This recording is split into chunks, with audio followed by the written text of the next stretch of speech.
Stand by for broadcast. You're listening to Inside Air, a behind-the-wire view of the Royal Air Force, its people, technology and operations.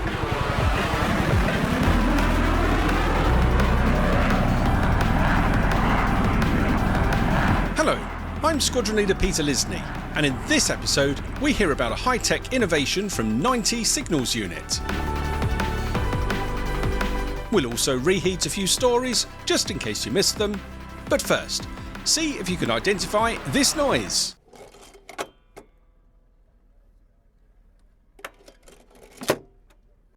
Find out if you're right at the end of this episode. Now, when you trust your people and give them back-in and investment, the results can be startling. That's how a small team of aviators from 90 Signals Unit hatched Raven. Its hardware, its software, and its methodology. I asked 90SU to explain. Often we were constraining the way that the aircraft would operate because of the technology that's available. Passing a file from one site to another on our current systems takes 37 minutes. On our system, we got it down to 3 minutes. We've got all these smart aviators and technicians coming through. Well, let's actually put them to good use rather than firefighting with legacy systems. Thank you all for coming on to Inside Air. What I'd like to start with, in fact, I'm going to start with Wing Commander David. Tell us where you're from and why the audience should be interested in your message. Sure. Well, it's Dave, not David. If you call me David, I'll think I'm in trouble. But that's fine. So let's go for Dave.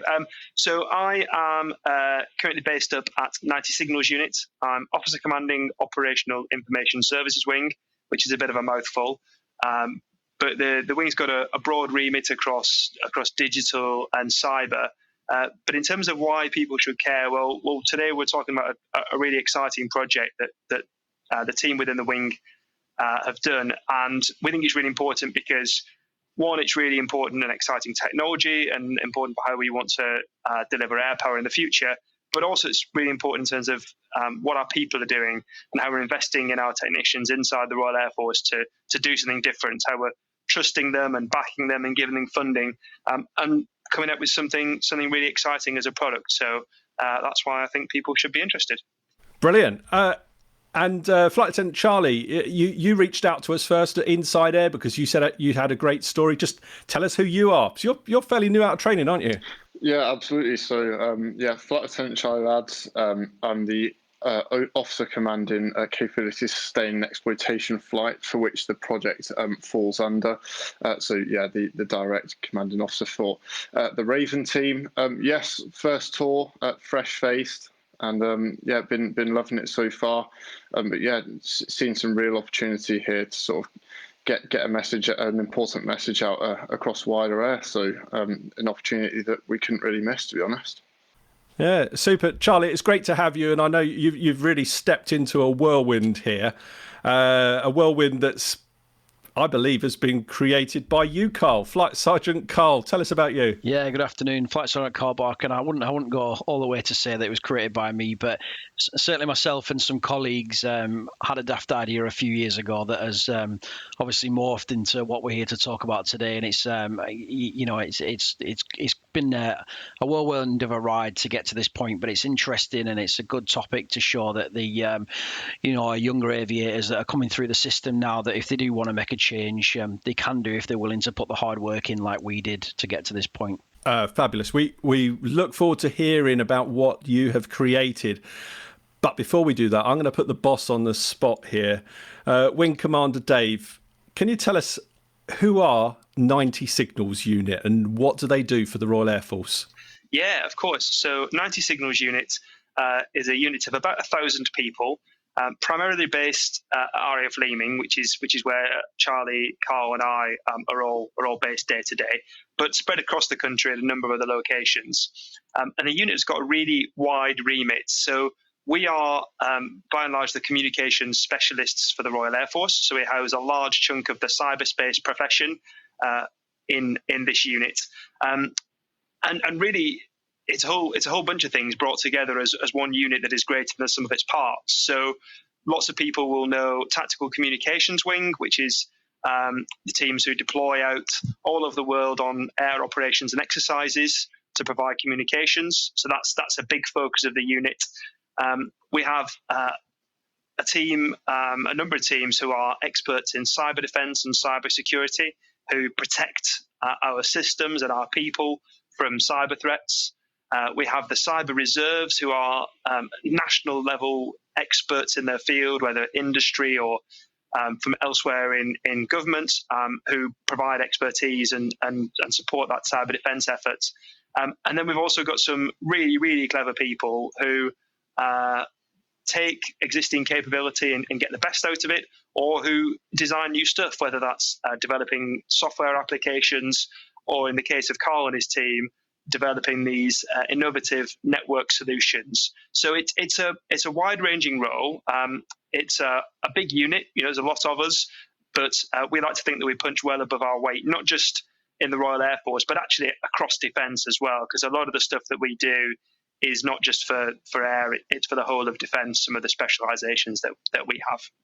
Flight Sergeant Carl, you and your colleagues who came up with this idea, what were the problems that you were identifying in the field that made you think this needs to be solved? So as the Wing Command alluded to before, we were operating within the probably one of the strongest teams on NITSU, and that is the interoperability and exploitation team. And it's the role of that team to try and make systems talk to each other. And whilst that's interesting work and obviously very fruitful in terms of the challenges that it brings, we were kind of shocked that these things weren't captured inherently during the design and procurement stages of what are multi-million pound, if not billion-pound projects. So as we started to delve into that more and more, we began to get more and more frustrated with what was being delivered, and we just kept seeing the same trends fell over and over again. And every time new equipment hit the hangar floor for the guys and girls to deploy, it just came with more and more problems each time.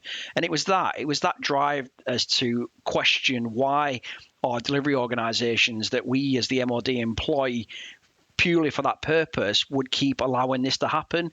And it was a close examination of that led to us not only producing this project, but producing it in the way that we have done, using the methodologies that we've chosen to do so, just as a way of trying to show that there's a better way of doing business, and that we as the MOD need to catch up with that, or we're just going to continuously deliver equipment or programs that are just unfit for purpose. And that's just not fair in this day and age, especially for the people that we're trying to prove that this is a fruitful career to, when realistically they're being asked to work on equipment and things that they wouldn't ever see probably prior to being born, let alone now that they're fully grown technicians within the Air Force. The job that you deliver is absolutely mission critical. Information has to flow.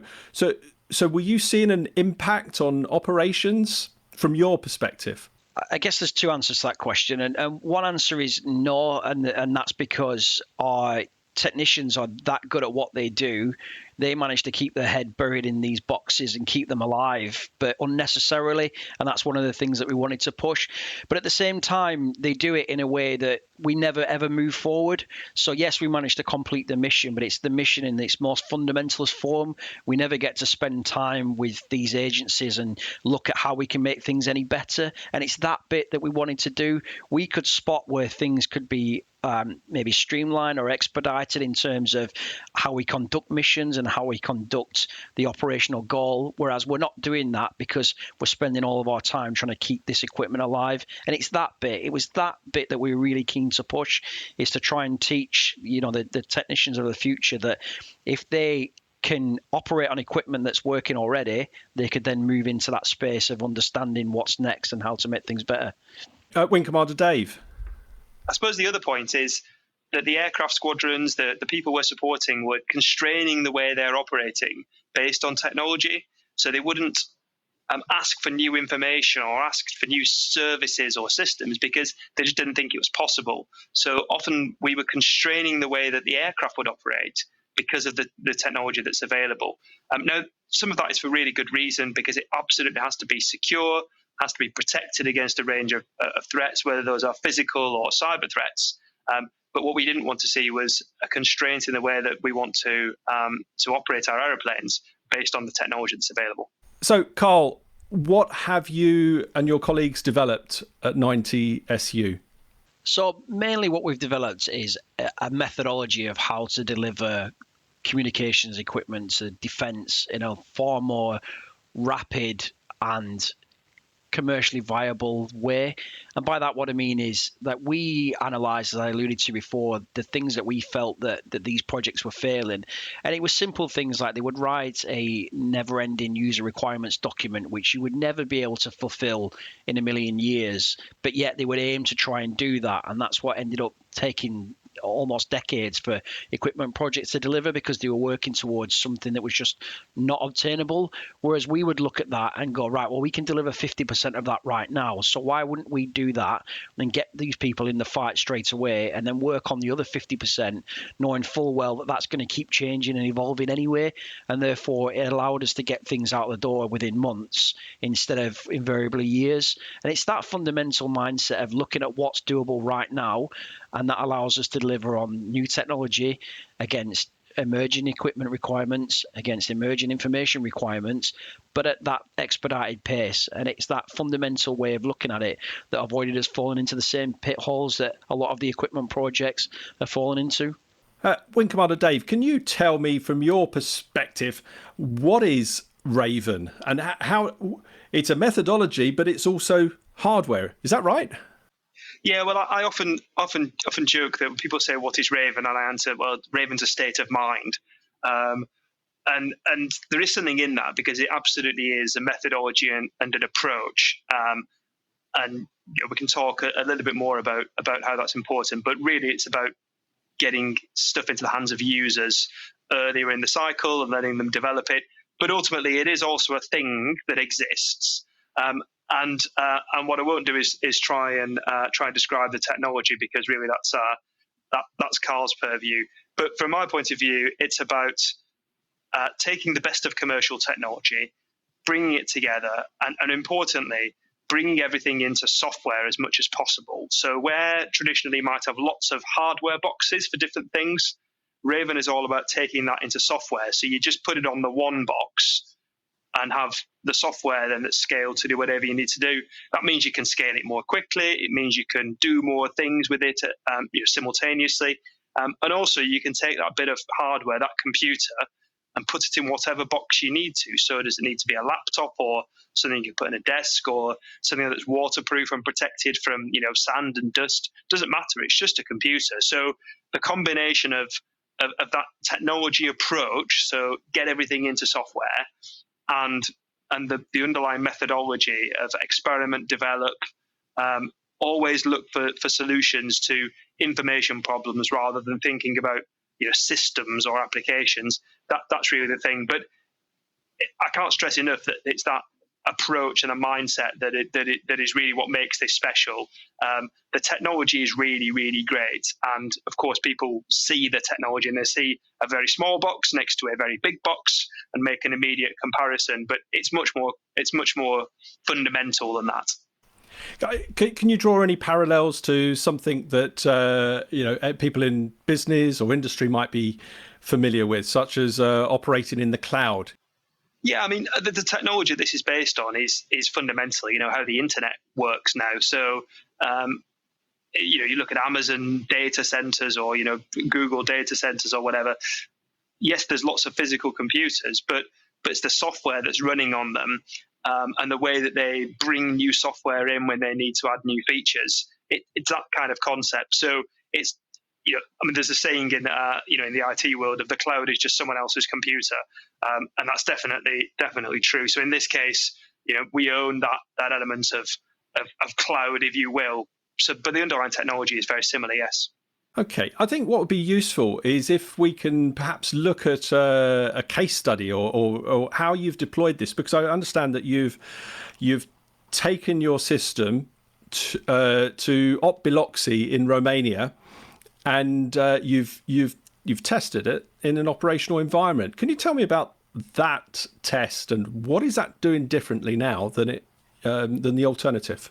Yeah, so its alternative is a big system called Falcon, and if you were to look at it, it's huge in size, weight, and power.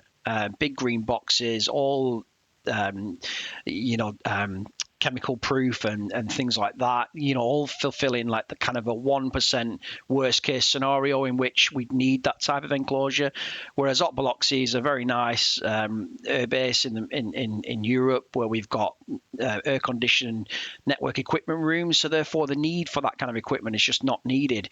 So we've been able to deliver exactly the same, and notwithstanding probably a lot more on top. But if we just look at it in a fundamental like for like, we've done the exact same with commercial off the shelf equipment, which cost us probably about 50k total, vice the millions that would have cost, doing the exact same thing, delivering the exact same capability. But however, because it's on brand new COTS equipment, it can make use of better technology, and therefore it's delivering all the same services, but a lot better, a lot more effective. And a simple thing is passing a file from one site to another on our current systems takes 37 minutes. On our system, we got it down to 3 minutes. So you can see just by employing new technology in this way, not only are we doing it at significantly reduced cost, but we're doing it at a significant increase in capability as well, and it's just using that mindset that's allowed us to do that.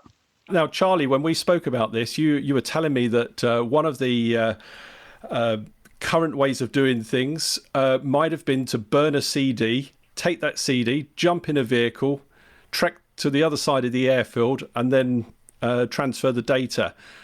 But you're saying you told me that Raven negates that need. Is that right? Yeah, so absolutely. That's what Carl just mentioned there with the taking the 37 minutes down to 3 minutes. What is actually easier to do was when it was limited by the legacy systems was to burn the disk, drive across an airfield and transfer data that way. But by bringing it down to 3 minutes, it sort of leads into what the Wing Commander was alluding to earlier. We're no longer limiting the way in which we operate our aircraft with our technology. So just sort of a lot faster manner to ultimately affect how fast we can deliver air operations. And what do you think this means to how we locate our assets when we deploy? And do we need to forward deploy the people that do your role if you can transfer data so easily?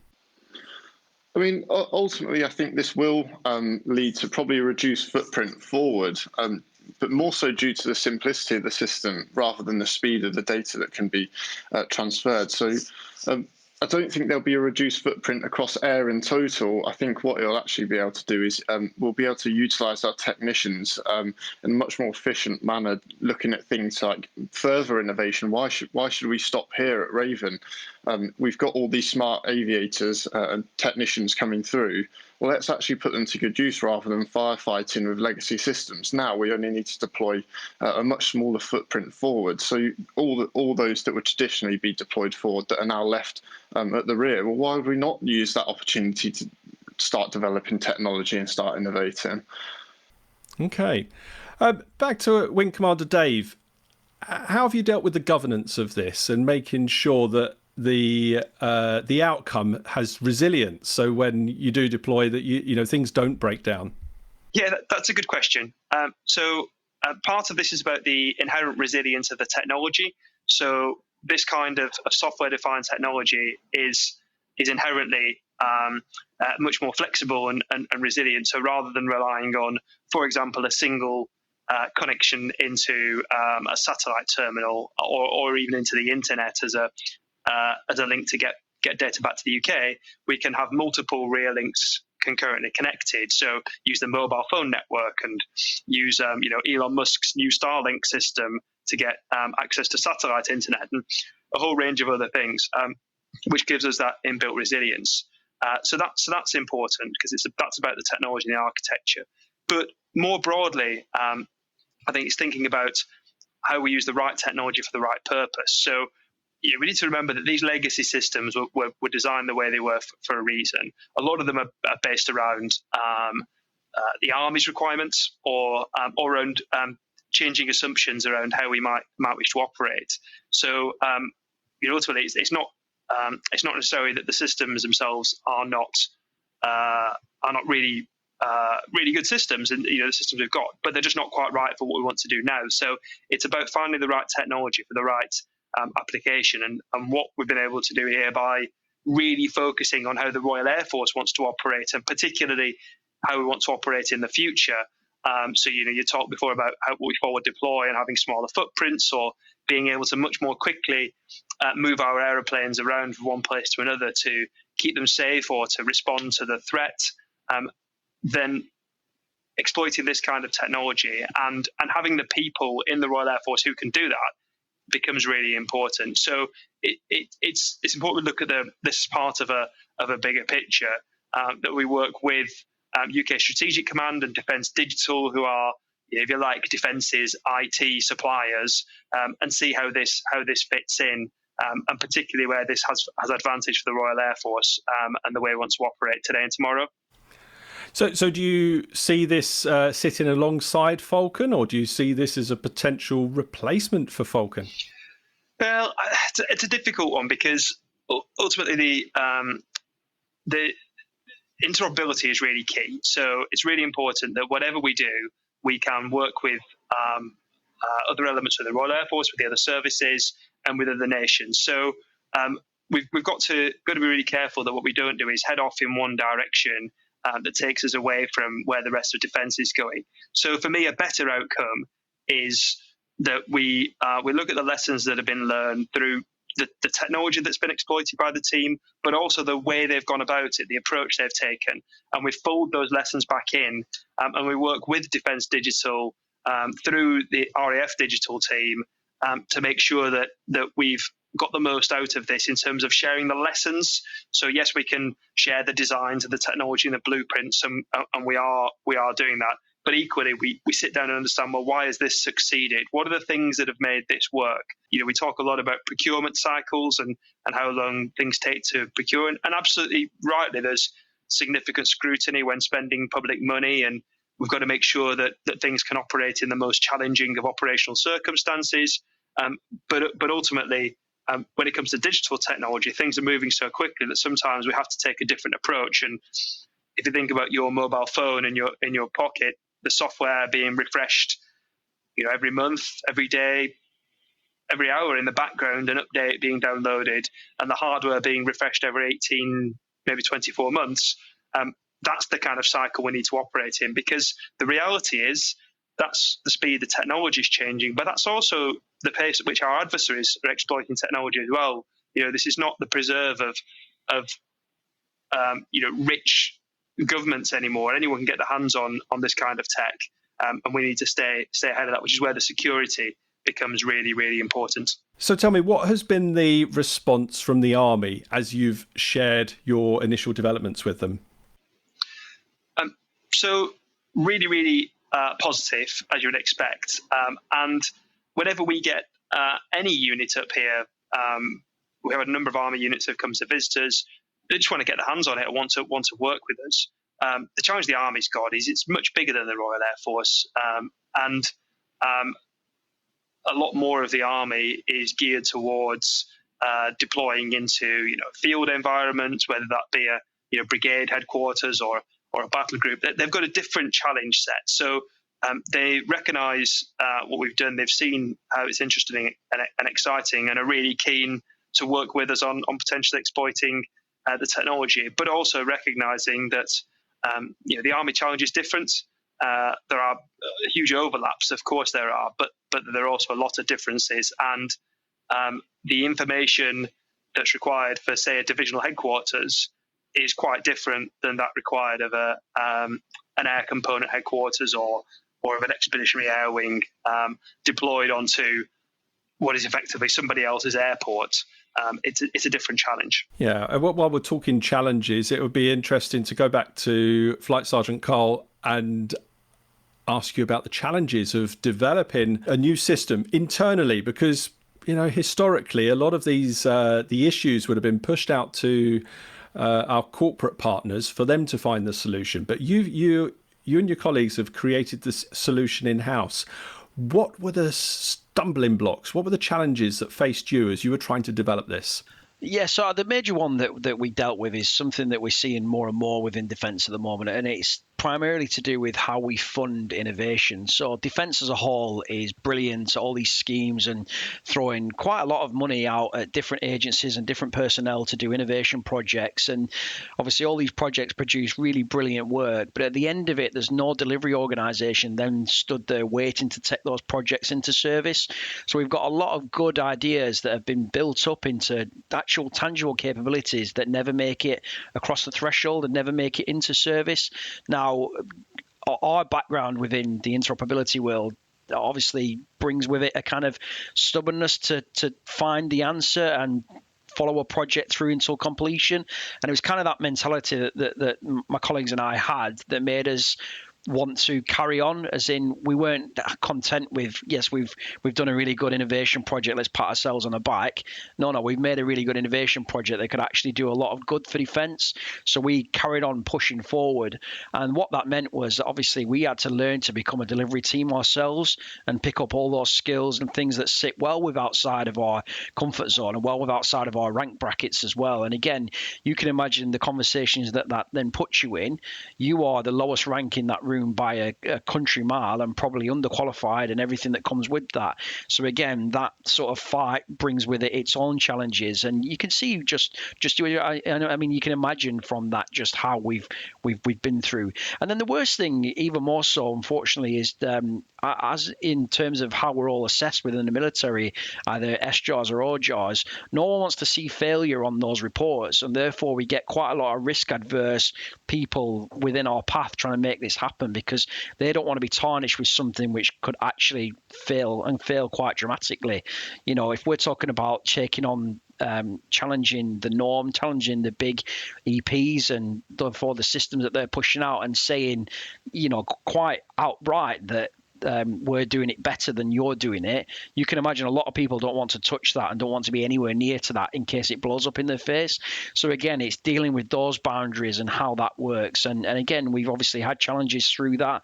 And I'm pleased to say that over time, we've actually got advocates in us. And now obviously sitting here today, you can see we've actually got that support that we didn't have a few years ago. So you can see how we've overcome them. But that's been obviously the most challenging part today. And what was the point on this journey where you realised, where you thought, oh, we're onto something here? When did that happen? If I'm honest, right from the get-go, we knew just through the things that were being delivered that it was all coming to a head. And without naming and shaming any current projects, quite a few have just hit the hangar floor, which are an absolute disaster. And they're an absolute disaster because they didn't listen to the points that we were making nearly 4 years ago now. So we knew straight away that we were onto something because we had all the evidence and all the experience from, again, the four of us had experience in the expeditionary comms world. We'd all then been elsewhere and got specialization in things like procurement, in working in a headquarters, you know, in an actual ops environment, and all these sort of varied backgrounds that actually fed into where we could just spot where these problems were just endemic into how we were doing it. And therefore what we delivered, we knew was something that could be used, and that's just been proven, you know, over and over again since inception.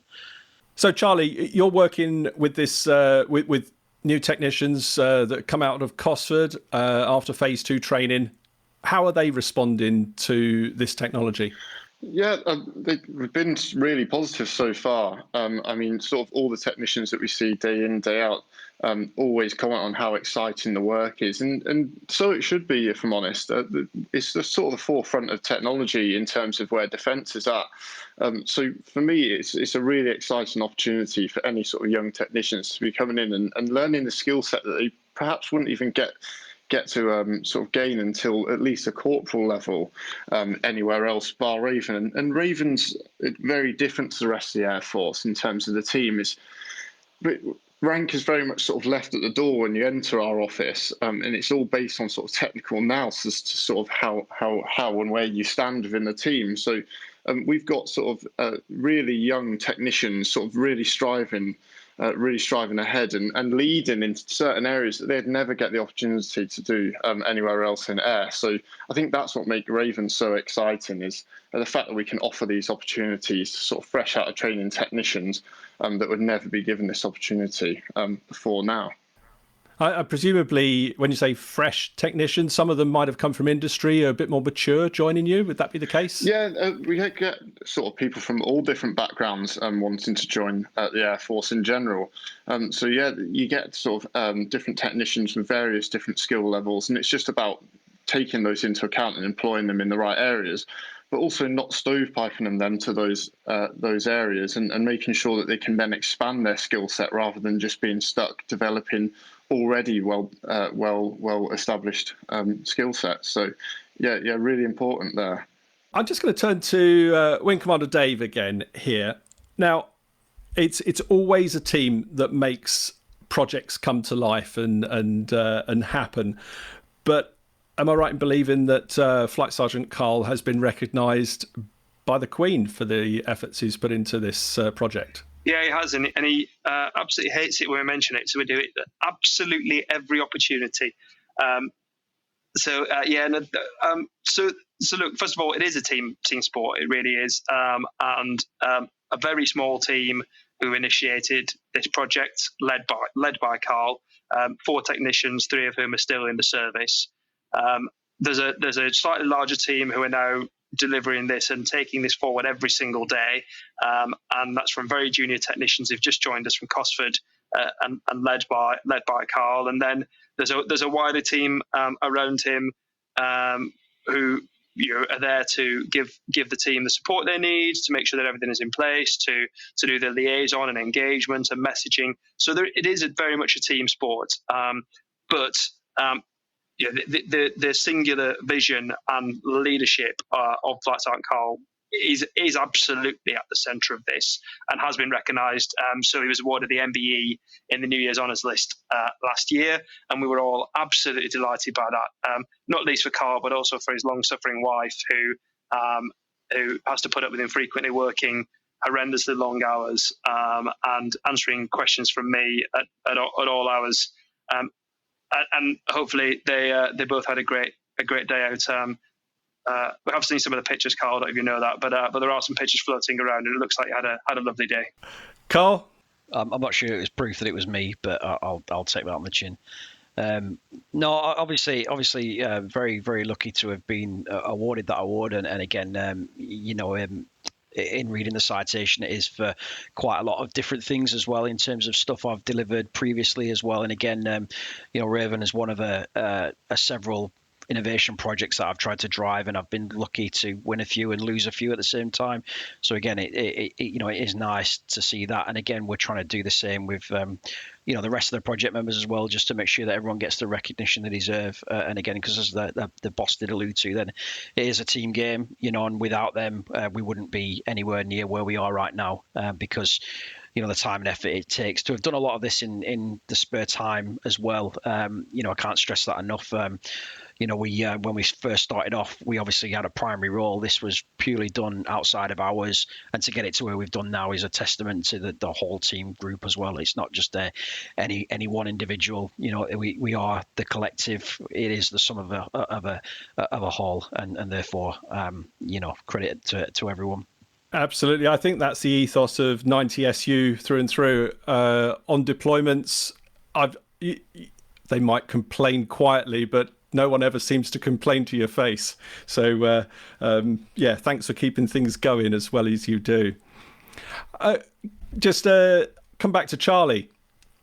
Now, you're new to the Air Force. You're leading a team that are also new to the Air Force as well. And be interested to know if you made the right decision to put on the uniform and join us rather than go into the corporate world. No, absolutely. I've never looked back with regards to joining the Air Force. I think, to be fair, this tour has been sort of very unique with the fact that I've had the Raven team. I don't think I'd have experienced anything like this anywhere else. And like you say, the ethos at 90, it's just something like I've never experienced before. Clearly, I haven't experienced a lot, given that I've been in 30 seconds. But yeah, no, it's been amazing. And the fact that sort of being in the Raven team's opened up so many doors in terms of different experiences that I've managed to sort of gain in different high-level meetings that you'd never expect a flight lieutenant or flying officer to be in. So no, I can honestly say I would have never looked back. And plus, I wouldn't be able to go to industry because I wouldn't be able to take Carl with me, so I'd be useless in industry anyway. Okay. Well, look, we're going to give the last word to Carl, and you've Biloxi has just finished. What's the debrief like? What were the lessons learned? How did Raven get on? So I'm going to steal a line from the Wing Commander if I can, and he always uses the term "the genie's out the bottle," and I think that's where we're at now. We're at the point where everyone wants some. There's people coming at us every single day and every minute of every day wanting Raven, and I think that just proves that what we set out to do almost 4 years ago now has been hugely successful, and it's also a message that we want to get to the wider, certainly AIR itself, but if not the wider MOD, that if we invest time and effort into the people that we spend so much money in training and developing, if we give them a bit of freedom and a bit of a bit of rope to play with, they can do wonderful things. And we shouldn't need to turn to industry all the time when we've got such a highly trained, skilled workforce out there. And I think if we've achieved anything in this, it is hopefully getting the MOD to look inwards a lot more than it ever did before. Because as I said, and I've said throughout, and again, the Wing Commander rightly said it, negative as it is, the way we're doing business now is not fit for purpose. And what I classify as 4 chimps from that ESU have proven that if you do give a bit of time and effort to our people, we can do wonderful things. And I hope that that's the message that gets out there and we start to do that defence-wide as soon as possible. Well, Flight Sergeant Carl, that's a fantastic message to share. I hope we've been able to do that for you. So thanks for being on the Inside Air. Wing Commander Dave, Flight Lieutenant Charlie, thank you for joining us. Thanks very much. No problem at all. Thanks for having us. Yeah, thank you very much.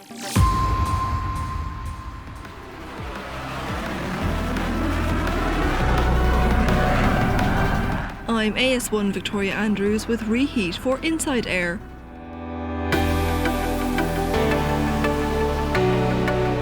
Six Squadron from RAF Lossiemouth have arrived in Australia's Northern Territory to take part in exercise Pitch Black.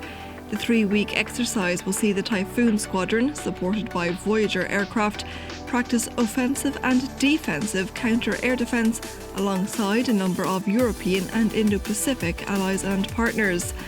Squadron leader Emma Carpenter, the detachment chief of staff, explains why being in Australia offers unique training opportunities. The training opportunity out here is absolutely fantastic. The training airspace is some of the largest in the world of its kind, and it provides us with opportunities that we simply couldn't achieve back home in the UK. We have some 150 personnel deployed here at the moment, everybody from pilots to chefs and drivers. We've got 4 Typhoon fighter jet aircraft, and we also have a Voyager air-to-air refuelling aircraft here as well. The prevalence of drones or uncrewed air systems is increasing all the time and can pose a threat to air safety and security. Now RAF Regiment gunners from 2 Force Protection Wing are being trained to operate AUKUS counter-uncrewed air systems. AUKUS will be able to detect, track, identify and, if necessary, defeat hostile drones, improving the protection of key infrastructure. And finally, a new online networking alumni platform has been launched to connect serving and ex-serving RAF regulars and reservists. The exclusive platform, known as RAF Galaxy, allows former colleagues to reconnect. Serving and ex-serving RAF personnel can register at alumni.raf.mod.uk. That's Reheat for Inside Air.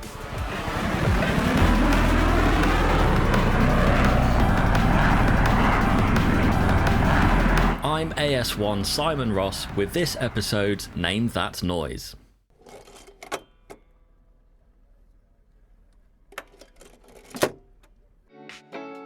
That was the sound of the footstep being opened and closed on a Hawk T2 Mark 167. The 167 is the newest and most advanced Hawk to date. It is being utilised by the newly established Joint Hawk Training Squadron at RAF Leeming, delivering advanced high-speed jet training to both RAF pilots and pilots from the Qatari Emiri Air Force. Known as 11 Squadron Qatar, The new Joint Hawk training squadron builds on the success of the UK Qatar Joint Typhoon Squadron based at RAF Coningsby.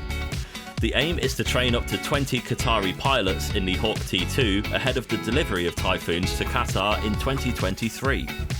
The training delivered greatly enhances the capabilities of the two air forces and refines their ability to operate together, helping to improve regional stability in the Gulf and ensure security of the UK.